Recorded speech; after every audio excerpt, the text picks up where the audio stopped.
আসসালামু আলাইকুম প্রিয় দর্শক, আশা করছি মহান আল্লাহর রহমতে সবাই ভালো আছেন। এইমাত্র আবহাওয়া অধিদপ্তর থেকে পাওয়া সবচেয়ে গুরুত্বপূর্ণ খবর। আজ অক্টোবর মাসের 4 তারিখ শুক্রবার। কেমন থাকতে পারে আগামী 24 ঘন্টার আবহাওয়া? বাংলাদেশ থেকে শুরু করে ভারতের আসাম, মেঘালয়, উত্তর থেকে দক্ষিণবঙ্গ, ত্রিপুরা রাজ্যে আগামী 24 থেকে 48 ঘন্টার মধ্যে যেসব জেলাগুলোতে ভারী থেকে অতি ভারী বৃষ্টিপাত হতে পারে।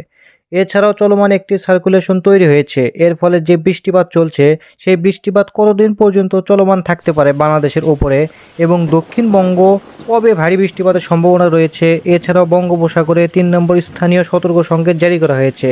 আর সতর্ক সংকেত কবে উঠবে জানিয়ে দেব বিস্তারিত, আমাদের সাথেই থাকুন। আর আপনারা কে কোন জেলা থেকে ভিডিওটি দেখছেন অবশ্যই কমেন্ট বক্সে কমেন্ট করতে ভুলবেন না। আর সবার আগে আবহাওয়া সঠিক খবর পেতে আমাদের চ্যানেলটিকে সাবস্ক্রাইব করে পাশে থাকা বেল আইকনটি ইনেবল করে দিতে ভুলবেন না। তো চলুন শুরু করা যাক।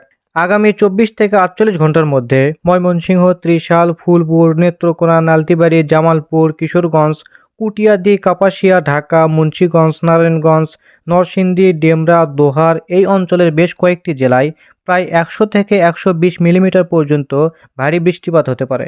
তবে সর্বোচ্চ বৃষ্টিপাত থাকতে পারে ময়মনসিংহ, সিলেট বিভাগে 100 থেকে 200 মিলিমিটার পর্যন্ত ভারী বৃষ্টিপাত হতে পারে। এছাড়াও খুলনা, লোহাগাড়া, সাতক্ষীরা, শ্যামনগর, পিরোজপুর, যশোর, নড়াইল, মেহেরপুর, বরিশাল, পিরোজপুর, মাঠবাড়িয়া, মতিরহাট, মিরহাজিগঞ্জ এই অঞ্চলগুলোতে 35 থেকে 50 মিলিমিটার পর্যন্ত ভারী বৃষ্টিপাত হতে পারে পরবর্তী 24 থেকে 48 ঘন্টার মধ্যে। এদিকে রাজশাহী বিভাগে রাজশাহী, চাঁপাইনবাবগঞ্জ, মহাদেবপুর, আক্কেলপুর, আদমদীঘি, পীরগঞ্জ, বগুড়া, নন্দীগ্রাম, সিংড়া, কুষ্টিয়া, তাড়াশ, পুঠিয়া এবং সিরাজগঞ্জের কিছু কিছু জেলায় বিক্ষিপ্ত আকারে বৃষ্টি বা বজ্রসহ বৃষ্টিপাত হতে পারে আজ সকাল 9টা থেকে পরবর্তী 24 ঘন্টার মধ্যে। এছাড়াও গত 24 ঘন্টায় দেশের সর্বোচ্চ বৃষ্টিপাত রেকর্ড করা হয়েছে চট্টগ্রামের চাঁদপুরে 79 মিলিমিটার। আর সর্বোচ্চ তাপমাত্রা ছিল খুলনার কয়রায় 32.4 ডিগ্রি সেলসিয়াস। এদিকে বাংলাদেশের আবহাওয়াবিদ মোহাম্মদ শাহিনুল ইসলাম জানান, আজ সকাল 9টা থেকে পরবর্তী 24 ঘন্টায় রংপুর, ঢাকা, ময়মনসিংহ, চট্টগ্রাম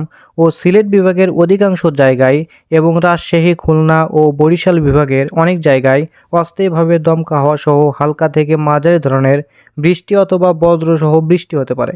সেই সাথে দেশের কোথাও কোথাও মাঝারি ধরনের ভারী থেকে অতি ভারী বর্ষণ হতে পারে। এ সময় সারা দেশে দিন এবং রাতের তাপমাত্রা সামান্য বৃদ্ধি পেতে পারে। তো এই ছিল এখনকার মতো খবর। বিদায় নিলাম, আবারও দেখা হবে পরবর্তী ভিডিওতে। সেই পর্যন্ত সবাই ভালো থাকবেন, সুস্থ থাকবেন।